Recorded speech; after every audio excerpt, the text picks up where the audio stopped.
તો એક મહત્વના સમાચાર કરીશું તેના ઉપર નજર। જે સમાચાર હાલમાં સામે આવી રહ્યા છે, અયોધ્યા રામ મંદિરની પ્રાણ પ્રતિષ્ઠા અગાઉ સુરત છે કે જે રામમય બની રહ્યું છે। સુરત રામમય બન્યું છે। મહત્વની વાત છે કે ન માત્ર સુરત, અહીંયા તો હવે દરેક મહાનગરો, દરેક શહેર, દરેક ગલીની અંદર અત્યારે ફક્ત અને ફક્ત એક જ નામ છે અને એ છે રામનું નામ।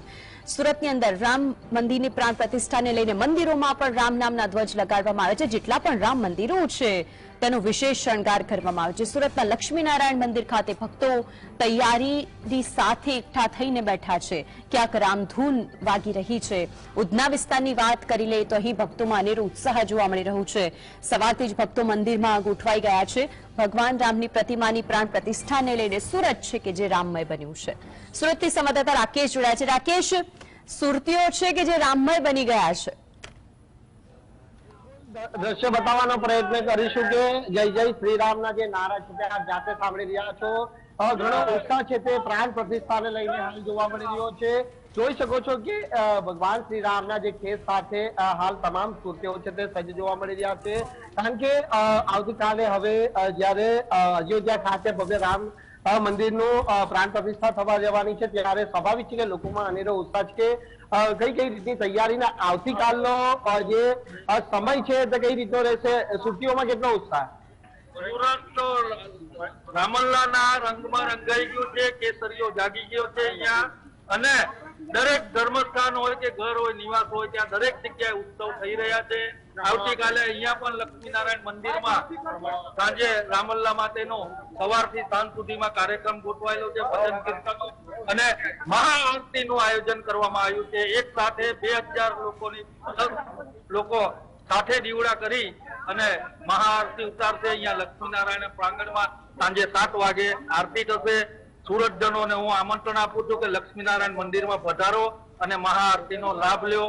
જય લક્ષ્મીનારાયણ, જય શ્રી રામ। દિવાળી જેવો માહોલ છે, લાગી રહ્યું છે? ખૂબ સારો માહોલ છે અત્યારે બધાને, પણ શ્રી રામ જ છે બધાના। જી બિલકુલ, એ પ્રમાણે આપ જોઈ શકો છો કે આ લક્ષ્મીનારાયણ નું જે પરિસર છે અને આ પરિસરની અંદર સ્વચ્છતા પણ કરવામાં આવી છે। મહિલાઓ જોડે વાત કરવાનો પ્રયત્ન કરીશું। કેટલો ઉત્સાહ છે આવતીકાલે અયોધ્યા ખાતે રામ મંદિરની જે પ્રતિષ્ઠા થવા જઈ રહી છે? સુરતમાં કેવો માહોલ?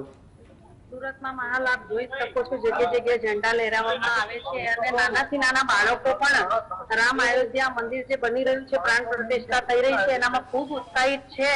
અને આટલા વર્ષો પછી જે આપણા મોદી સાહેબના રાજમાં કરી બતાવવામાં આવ્યું છે એને લઈને અમે ખૂબ ખુશ છીએ।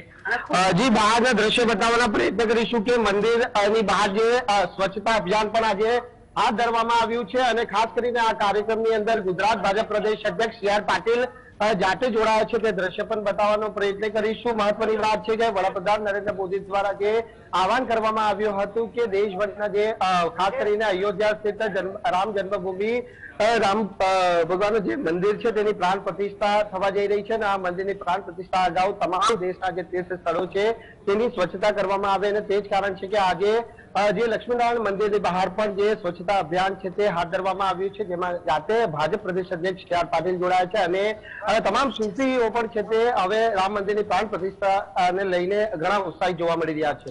રાકેશ, રામ મંદિર અને એ સિવાય પણ સ્વચ્છતાનું જે અભિયાન કે દરેક મંદિરોની અંદર ભારતીય જનતા પાર્ટીએ કહ્યું હતું કે સાફ સફાઈ કરશે, મુખ્યમંત્રી ભૂપેન્દ્ર પટેલ પણ કર્યું, પાછળના જે દ્રશ્યો છે સી આર પાટીલ સાથે વાતચીત કરવાનો પ્રયત્ન કરશો આપ? જી બિલકુલ, ગુજરાત ભાજપ પ્રદેશ અધ્યક્ષ અહીં આવી પહોંચ્યા છે, તેમના જોડે વાત કરવાનો પ્રયત્ન કરીશું।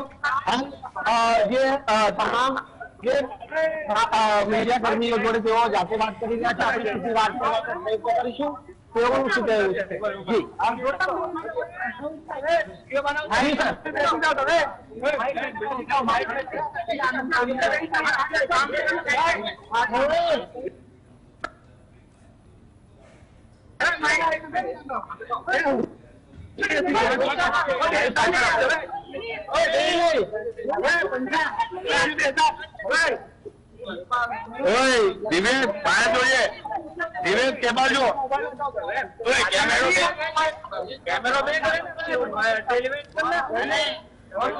અમારા સંવાદદાતાએ ત્યાંથી જે વિગતો જણાવી, એક તરફ દરેક મંદિરો સુરતની અંદર જે રામના આવેલા છે અને ત્યાં ભક્તિમય માહોલ છે। સી આર પાટીલ શું કહે છે તેમને સાંભળીએ।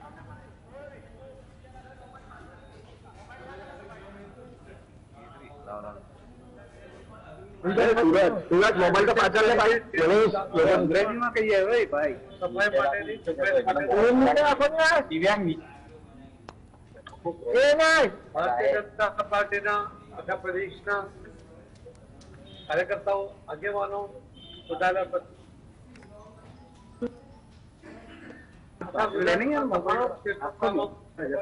કરીને ખૂબ સરસ કામ આજે કર્યું છે આખા દેશના લોકોની 400 વર્ષથી બનાવવા માટેની જે અપેક્ષા હતી, જે ઈચ્છા હતી, એ આવતીકાલે તારીખ 22 પૂર્ણ થવાની છે. આદરણીય પ્રધાનમંત્રી શ્રી મોદી સાહેબ કઈ જ વાત છે. રામલલાના પ્રાણ પ્રતિષ્ઠા કરવાના છે. રામના દરબારમાં રામ ભગવાન તો હતા પણ રાજા પણ હતા, તો એમનો મંદિર પણ એવું ભવ્ય હોવું જોઈએ. એટલા જ માટે આખા દુનિયામાં જે મંદિરો છે એ શ્રેષ્ઠ મંદિરો પૈકીનું એક મંદિર આપણા અયોધ્યામાં બનવા જઈ રહ્યું છે.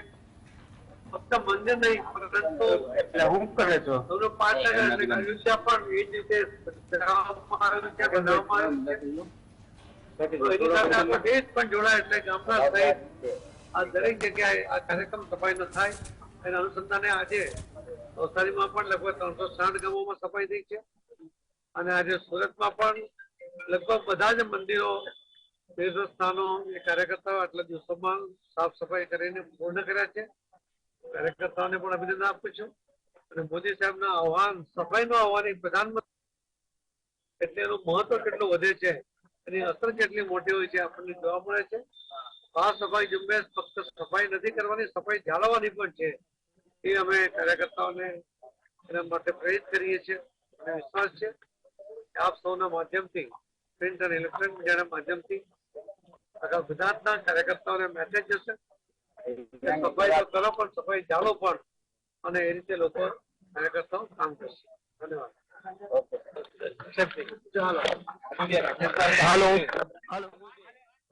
જે પ્રમાણે આપણે સાંભળ્યું હશે કે અહીં ભાજપ પ્રદેશ અધ્યક્ષ સી આર પાટીલે મીડિયા સાથે વાતચીત કરી છે અને આ વાતચીતમાં તેઓએ જણાવ્યું છે કે પ્રધાનમંત્રી નરેન્દ્ર મોદી દ્વારા જે પ્રમાણે દેશભરના લોકોને આહવાન કરવામાં આવ્યું હતું કે ખાસ કરીને તમામ દેશના જે તીર્થ સ્થાનો છે તેની સાફ સફાઈ કરવી, નહીં કે માત્ર સાફ સફાઈ પણ તેની જાળવણી પણ જે કાયમી ધોરણે કરવામાં આવે તેવી અપીલ કરી હતી ને તે જ અપીલના કારણે આજે તમામ દેશભર